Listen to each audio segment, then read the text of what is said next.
Big Little Lies.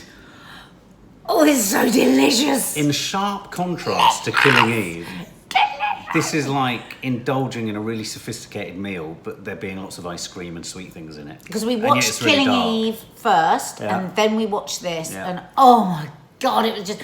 I feel so sad as I suspect it's coming to the end of an hour. Yes, yeah. I mean, not that I'd ever look at my watch. I also suspect it's coming brilliant. to the end of a series as well. No, now interestingly, you wouldn't know this, but apparently behind the scenes, HBO have had to issue all sorts of public disclaimers about the fact that behind the scenes, the director of this series, Andrea Arnold, who is one of our leading British filmmakers, was given directorial, obviously, authority to make it. All the women in the cast, Reese and Nicole were both execs. They sanctioned it. They loved her. But once they'd shot everything, the execs at HBO apparently were so unhappy with how Andrea Arnold had handled so much of the footage that they dragged it back into the edit, relinquished her directorial control, much to the upset and chagrin of many of the female actors. Because Reese worked so hard, and Nicole in like championing. Well, this is what... How do you say Championing. That? Championing women in the industry. Well, absolutely, and I think this is why HBO felt compelled to say this is just a normal part of the creative process with any series. We're not denigrating the fact that it's a woman, but I think it is a male exec who pulled all the footage into the edit, stood up another 15 shoot days. I mean, but the reason I'm saying all of that is the last thing I feel at the moment watching this is any sense of unease behind the camera, nor the trust between the actor and the director. Total trust. So I mean, obviously she will have got those performances before the rushes were sent over, but there was a feeling that it was being tugged away from what the first series did. Anyway, I think this series is every bit as good as the first, if not, personally, I think it's slightly better. No. It's equally good. The first series was utterly brilliant. Just forgotten because it was a while No, I know, ago. but I feel that the jeopardy... Because in the first series, you had the building jeopardy towards, obviously, his death. But this is... We know what the crime is that's happened here. And, I mean, I know there was the rape and there was all of that, but we knew it. It wasn't about what... I'm not going to argue with you. It's just as good as the first series. Anyway, well, this one, Meryl Streep is truly proving to be an absolutely chilling... I mean, thankfully, she's so underplaying it in a way. And you know what? We've just done the review for Killing Eve, where we were talking about you have to have belief that these things can actually happen. If you're going to take us on a journey, on a story, we've got to believe. And she, like you quite often say it, is she right to be trying to take these children away? And I think that's what's brilliant about it. That's what makes it so much more chilling. Yes. Obviously, you get these moments where you see her full evil witchcraft, and she must be horrific because of her son. Yeah. But what about those moments though in the court and things where she'll actually reach out to Nicole, like genuinely, like we are family.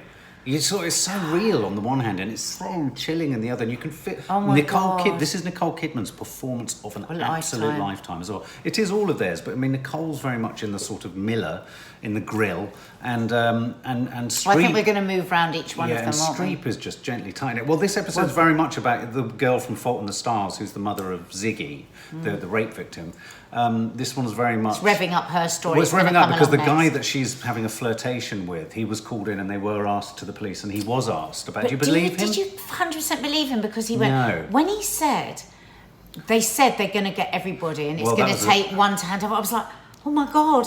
Yeah, I felt he was sowing the seeds, wasn't he? What he said was, the police feel confident. There's 5 people in the know, 1 will crack. It was just too smooth. It was smooth. But wasn't that a clever narrative device? Because right at the beginning of the episode now, you're feeling across this series, without much having to be crunched. Said... it's like the trash compactor in Star Wars, emotionally.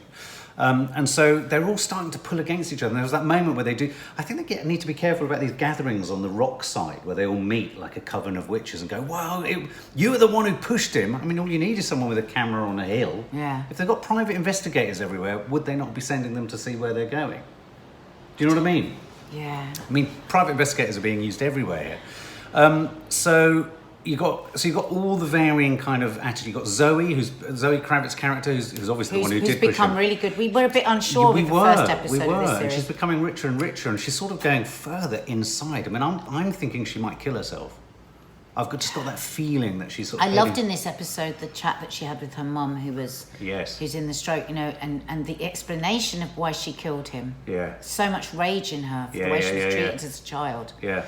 It's, oh God, I mean, it's just so brilliant. The complex relationship with her mother and her dad, and it's just... it's a smorgasbord of delights. And then, of course, Reese goes to Laura Dern and says, I need to talk to my husband about it because we're in this sort of aftermath of me having an affair and we need to be honest with each other. And Dern is just so certain. I mean, what's so clever about this is, for very different reasons, every woman in this is grief-stricken and upset by the deceit of someone towards them or the lying, and then they're all encouraging each other to lie to others, and so you've got these double standards, which is really screwing there.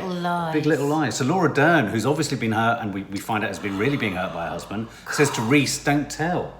And then, of course, she finds something out. Well, I mean, Laura Dern's character is just quite remarkable. But a lot of this episode was also set in court. And court procedurals, the last one I saw that was so good was the O.J. Simpson trial with Sarah Paulson. I love a court drama, I have to say. But they can sometimes get quite boring. Do you remember when you were a kid? Yeah, and you'd have a day off sick and you'd watch Crown Court? Oh, Crown Court, yeah. Do you remember that? Bloody hell. But sometimes that can get a bit dull. I thought this was a brilliantly performed. When we got into the nitty-gritty... I almost couldn't bear to watch it. No. Because it was just...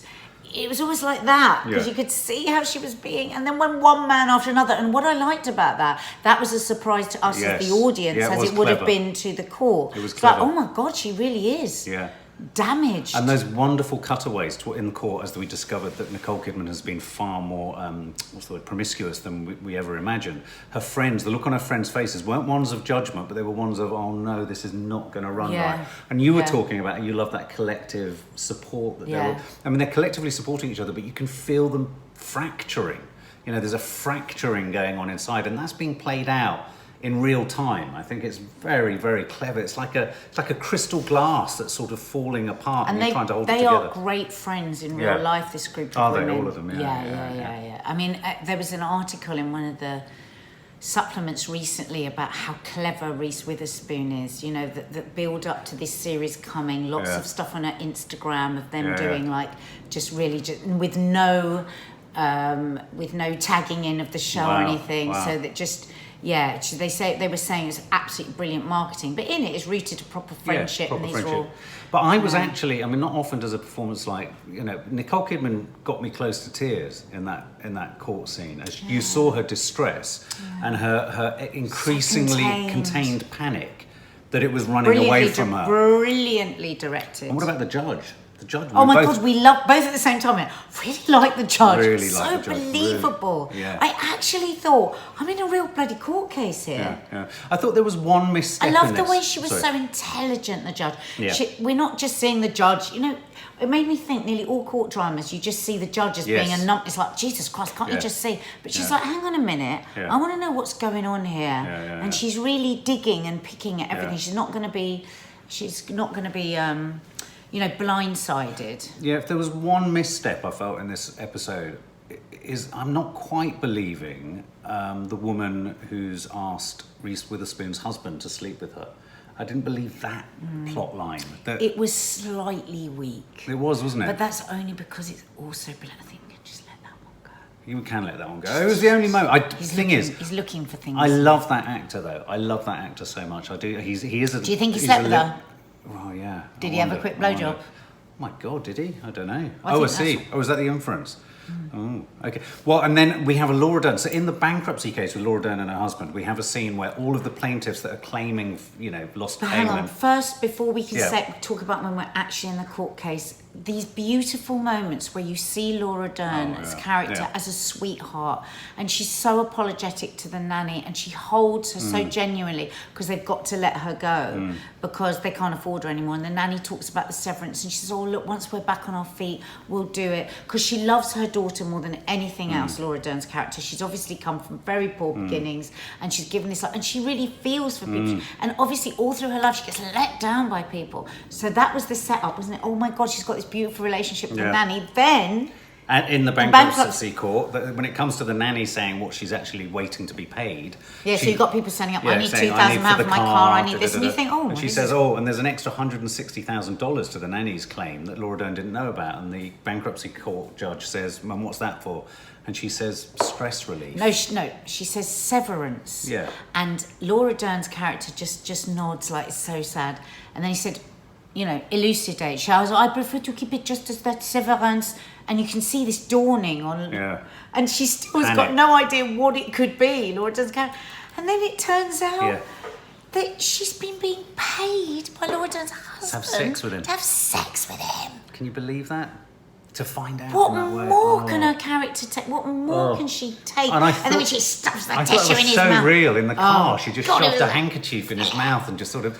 I mean, she's just wanting to plug... I mean, so they're all powder kegs ready to blow. Streep has provoked the Fault in Her Stars woman, I'm sorry, I forget the actress's name, by saying, did you buy a shotgun at some point before? You know, I mean... Ziggy told me. Ziggy told me. So she's got all these children, all of them, trusting her and telling her all the... And then when Ziggy was Ziggy's mum was screaming out the door, you fucking... I was thinking, don't, because she'll be recording you. And then you'll be a maniac. Yeah. And then this episode is so rich, and then Zoë Kravitz reveals everything she's felt about her mum whilst her mum's in a sort of deep coma, about her childhood and how awful it was, and then says, you even killed a man, admitting that she's killed. And there was this incredibly beautifully delivered scene by Zoë Kravitz where she shared all of her frustrations and hate and what she can't forgive her mum for. And then at the end of it, it cut across to the far side of the mum. And in her coma, there's a single tear. That, as Nadia incidentally said, Zoe won't have seen. She didn't see it. But that's what we always need with an evil character. We need a moment of fallibility and vulnerability so that we give a shit about them. And now I give a shit about her. Yeah. And I give a shit. I think that the father is a great actor. He's an old actor from Hal Hartley movies who I love. And then, as if this episode didn't have enough in it already, with all of this going on, so Streep's swirling like a witch, like a sorceress. She's getting them all fired up. Right at the end, when you think Kidman can take no more, she turns the tables on everyone and says, I'd like to bring one last witness to the stand. And I think we're going to see Streep's final slam dunk of winning an Emmy. Because she's going to be called to the stand. So brilliant. I can't Remarkable. wait. And if you're just watching this review and you don't know what the hell we're talking Go about, and watch Big Little you Lies. need to watch Big Little Lies. Infinitely better that. than Killing Eve. Simple as that.